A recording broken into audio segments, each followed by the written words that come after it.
À Goncoutainville, Blainville, un paradis pour pêcheurs à pied.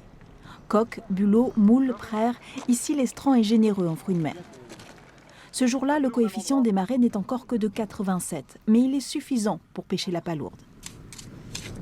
On voit très bien les deux petits trous qui sont des trous de siphon de palourde.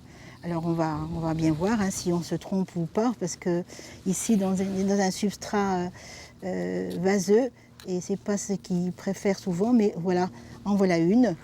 Chaque pêcheur amateur a le droit de pêcher sans palourde de 4 cm minimum par marée.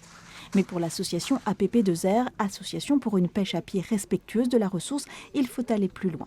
Il y a des zones sur les 10 km de côte dont on parle où elle a quasiment disparu. Et c'est pour ça que nous cherchons à créer une zone de repos biologique pour permettre à la palourde de se redévelopper dans cette zone pendant 3 ans et après ça on la réouvrira. C'est un petit peu au sud d'Agoncoutainville, un grand rectangle d'environ 3 km de long sur 600 mètres de large. Voilà les choses dont nous discutons actuellement avec les autorités maritimes à Cherbourg et au Havre. Une proposition qui ne passe pas auprès d'autres associations de pêcheurs amateurs.